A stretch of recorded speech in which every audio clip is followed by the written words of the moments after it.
tarde, já é sexta-feira e esta é a última edição da semana do África Hoje.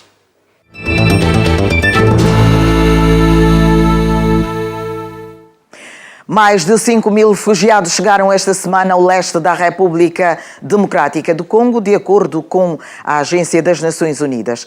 São, na sua maioria, cidadãos do Sudão do Sul que fugiram da violência no seu país, numa altura em que as partes em conflito estão a preparar os locais para o acantonamento das suas tropas no quadro do recente acordo de paz. Segundo a ONU, estas pessoas cruzaram a fronteira para fugir dos combates e da violência contra os civis no Sudão do Sul. A República Democrática do Congo tem a singularidade de receber refugiados ruandeses, centro-africanos e sudaneses do Sul e de ser o país de origem de refugiados nos países vizinhos, como o Uganda. De acordo com o Alto Comissário das Nações Unidas, 5.000 refugiados chegaram esta semana a várias aldeias fronteiriças perto da cidade de Imbokolo, na província de Ituri, na RDC. Estas áreas são de difícil acesso, pois as estradas e as pontes estão danificadas e em más condições. O Acnur enviou pessoal adicional à Ituri para registar os refugiados e ajudar na sua possível transferência para as áreas mais acessíveis às agências de ajuda humanitária. Os nigerianos vão às urnas amanhã para eleger o novo presidente, deputados e governadores estaduais. Na corrida presidencial do maior produtor de petróleo em África, estão 73 candidatos. Na Nigéria, ultimam-se os preparativos para as eleições gerais de amanhã. O chefe da polícia da Nigéria ordenou a restrição do movimento de veículos no dia das eleições de amanhã. A referida restrição deverá durar 12 horas. A polícia também advertiu aos cidadãos para o cumprimento obrigatório da lei e saírem só para votar pacificamente. As restrições têm como finalidade ajudar as agências de segurança a policiar eficazmente o processo eleitoral, evitando assim que elementos de mentalidade criminosa sequestrem e interrompam o processo eleitoral. 73 candidatos, entre os quais uma senhora que tem feito duras críticas ao presidente cessante por não ter combatido o grupo extremista Boko Haram, mas apenas 2 lideram as intenções de voto. O presidente cessante Muhammadu Buhari, em busca do segundo e último mandato no cargo contra o ex-vice-presidente Atiku Abubakar. E na Guiné-Bissau, os partidos políticos assinaram no Parlamento um pacto visando a estabilização da próxima governação do país após as eleições legislativas de 10 de março. Partidos políticos concorrentes às eleições legislativas na Guiné-Bissau assinaram no Parlamento o Pacto de Estabilidade e o Código de Conduta Eleitoral. O presidente guineense José Mário Vaz pediu aos partidos para cumprirem o compromisso político e social assumido e apelou a eleições livres e pacíficas. Embora que alguns tenham apresentado muitas reservas quanto ao cumprimento do documento, os 21 partidos que vão às eleições legislativas de 10 de março assinaram um pacto de estabilidade política. No Parlamento, na presença do chefe do Estado José Mário Vaz e convidados das organizações internacionais, os partidos comprometeram-se, através de um código de ética eleitoral, a respeitarem os resultados das eleições e a realizarem uma campanha com civismo e moderação. O Pacto de Estabilidade, um documento preparado pelas organizações da sociedade civil e com a ajuda do Gabinete Local das Nações Unidas, prevê uma governação consensual e o princípio da aceitação de um conjunto de reformas, nomeadamente no setor de defesa, segurança, justiça, administração pública, na lei eleitoral, na lei quadro dos partidos políticos e na própria Constituição guineense. O Parlamento do Egito tem, a partir de agora, 60 dias para aprovar as emendas à Constituição da República propostas pela maioria parlamentar, que pretende alargar o mandato presidencial e reduzir o número de assentos na Assembleia da República. O O Parlamento egípcio está a acelerar a votação de uma emenda constitucional que poderá permitir que o presidente Abdel Fattah al-Sisi permaneça mais tempo no cargo. A proposta feita pela maioria da coligação governamental sugere a extensão do mandato do presidente al-Sisi até 2034, depois das eleições marcadas para 2022. Muitos perguntam-se por que razão começar agora enquanto o presidente ainda tem mais 3 anos no cargo e o mandato do Parlamento termina no próximo ano. Portanto, eles não têm muito tempo para superar várias questões legislativas cruciais, como as mudanças à Constituição e à lei eleitoral do Parlamento. As alterações à Constituição egípcia terão provavelmente um efeito considerável nas eleições parlamentares do próximo ano. As sugestões feitas diminuíram o número de assentos parlamentares de 600 para 450 lugares e será introduzida uma Câmara Legislativa Superior na forma de um Senado, onde 25% dos membros devem ser mulheres. Não há nenhuma preocupação se eles querem apressar o processo, desde que cumpram os regulamentos constitucionais para as mudanças. Não há uma Constituição no mundo que não possa ser mudada. Esta é a regra. Claro que esta regra pode ser diferente de um país para o outro. Pode-se mudar a Constituição depois de vários anos de estabilidade no país, mas outros pensam que esta Constituição não deve ser alterada imediatamente. O Parlamento egípcio terá 60 dias no máximo para formar o esboço final, no qual a população egípcia votará mais tarde em referendo.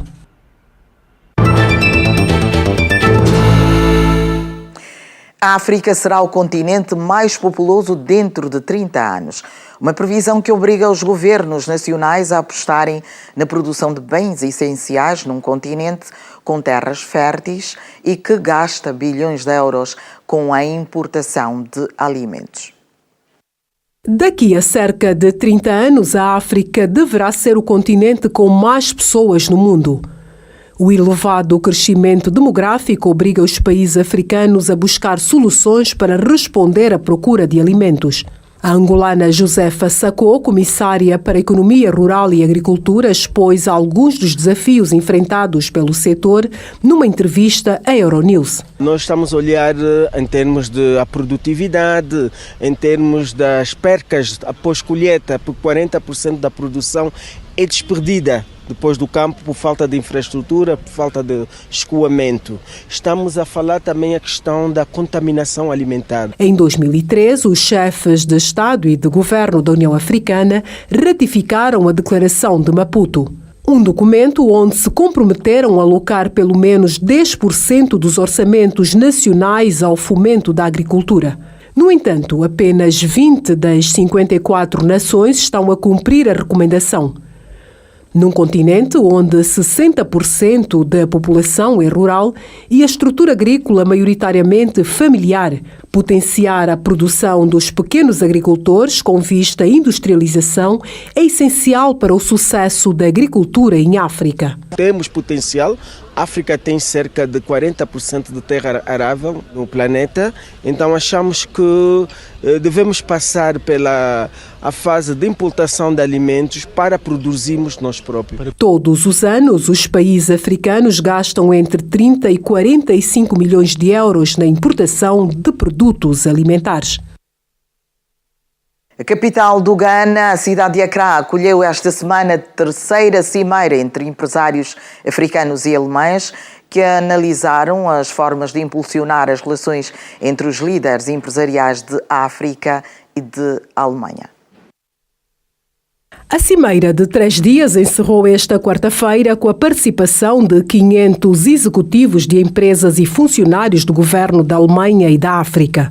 O objetivo é impulsionar uma relação comercial no valor de bilhões de dólares com um país europeu interessado em fortalecer os laços com a economia ainda lenta do continente africano. Desde a primeira cimeira realizada em Berlim em 2015, que empresas alemãs pressionam para marcar presença em África, tratando-se de um país com uma das economias que mais cresce no mundo. A Alemanha exporta todos os anos cerca de 14 mil milhões de dólares americanos em mercadorias para a África. Temos muitas oportunidades de negócios aqui, no comércio, investimentos, e as nossas metas são ambiciosas para os próximos 2 a 3 anos, especialmente no Ghana, onde queremos duplicar o investimento e o volume de comércio. Espera-se também que as empresas africanas desempenhem um papel em futuros projetos de parceria com as empresas alemãs. Os Estados Unidos da América pretendem apoiar o programa de reformas em curso em Angola. Esta afirmação é do enviado especial do presidente norte-americano para a África, recebido esta quinta-feira, pelo chefe de Estado angolano. O presidente da República recebeu Cyril Sato, assistente especial do presidente Donald Trump e diretor para os assuntos africanos no Conselho de Segurança Nacional dos Estados Unidos.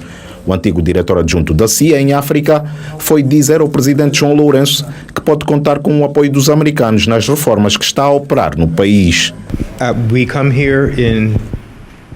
Foi grande honra para mim poder transmitir os cumprimentos do presidente Trump à Sua Excelência, o presidente da República de Angola. Vimos cá com espírito de amizade para reconhecer os grandes passos que o presidente e a nova liderança de Angola têm estado a calcorrear em transformar o país no combate à corrupção, em abrir o país para o comércio internacional. International business and commerce. Para a América, o peso de Angola é vital para a paz e segurança na sub-região austral. Angola is a key country in Angola é um país-chave na nossa nova estratégia para a África e esperamos ansiosamente podermos explorar formas de reforçar a nossa cooperação no setor econômico e de segurança e melhorar a governança. Security and improve governance issues. Cyril Sato, assistente especial do presidente Donald Trump, esteve a conversar com o presidente da República, João Lourenço.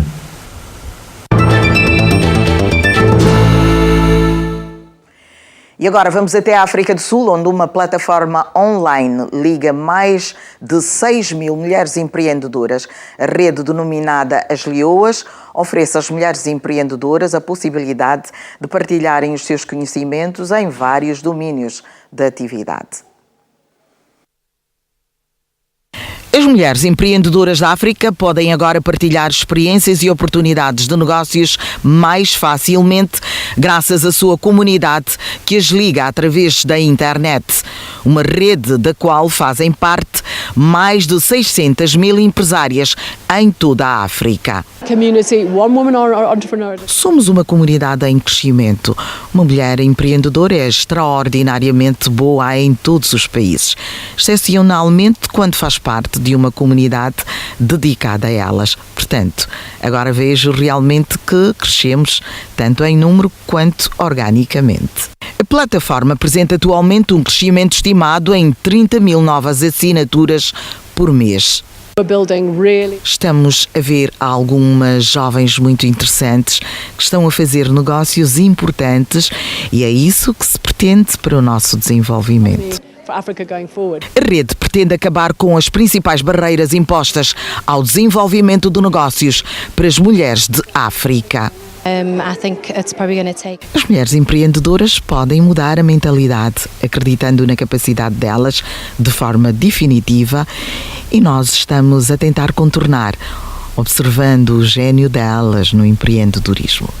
As Leoas, como é chamada esta rede, é uma das iniciativas atualmente mais concorridas no continente africano. Na Tanzânia, uma tecnologia de ensino conquistou o prémio de melhor inovação em África. Trata-se de um meio que permite aos estudantes de várias partes do país terem acesso a livros ou textos enquadrados nos programas nacionais de ensino. Trata-se de uma tecnologia que usa a inteligência artificial para fornecer conteúdo de aprendizagem a estudantes sem acesso à internet ou a livros em todas as partes da Tanzânia. A tecnologia contém um aplicativo que usa a inteligência artificial e a tecnologia SMS para fornecer conteúdo educativo. O que eles fazem é simplesmente enviar uma mensagem de texto da mesma forma que eles mandariam para um amigo. Logo a seguir, o aplicativo abre e responde.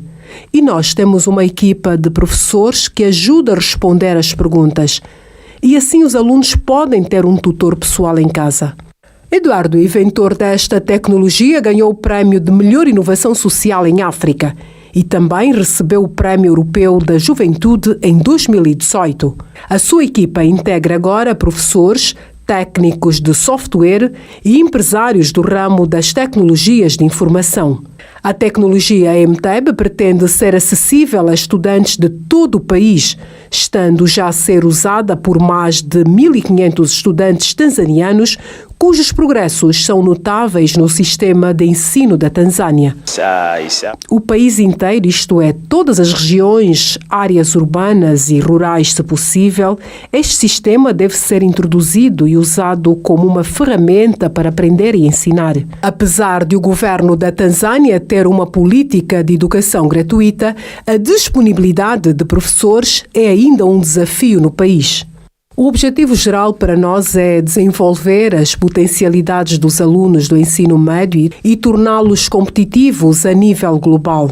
Enquanto Eduardo olha para as próximas competições globais, ele espera que isso o aproxime do que acredita ser a sua missão na vida: ajudar os estudantes da África rural a desfrutar das mesmas oportunidades de ensino existentes nas cidades e vilas com acesso à internet. A vida e obra de Nelson Mandela está exposta em Londres, no quadro de uma iniciativa que pretende perpetuar o legado do herói da luta contra o apartheid na África do Sul. Nelson Mandela passou o seu tempo na prisão e a sua relação consciente com o tempo não pode ser subestimada. Este relógio foi o companheiro mais próximo nesta ilha isolada e o mesmo continuou a usar para fazer contas ao tempo, como o primeiro presidente negro da África do Sul. O artigo de estimação de Nelson Mandela está agora patente nesta exposição em Londres, dedicada à vida e obra do líder da luta contra o apartheid na África do Sul. A exposição retrata o percurso de Nelson Mandela, incluindo a sua educação na área rural no Cabo Oriental e os seus 27 anos de prisão, o fim do apartheid até a sua morte, aos 95 anos, em 2013. O meu avô, durante os seus anos presidenciais, usava este relógio porque era um homem comprometido com o tempo e Mandela nunca se atrasou em qualquer compromisso, mesmo quando viajava para fora do país. Uma homenagem ao ícone global da justiça. Espera-se que a lição inspire sentimentos de ação e responsabilidade nas gerações mais jovens. É importante que lembremos desta pessoa, aprendamos com as suas lições, aprendamos com o seu legado. É a nossa responsabilidade garantir a sua memória, a memória de Nelson Mandela, e que seja perpetuada. Londres é a primeira cidade a sediar esta obra antes de ser exposta na terra natal de Nelson Mandela.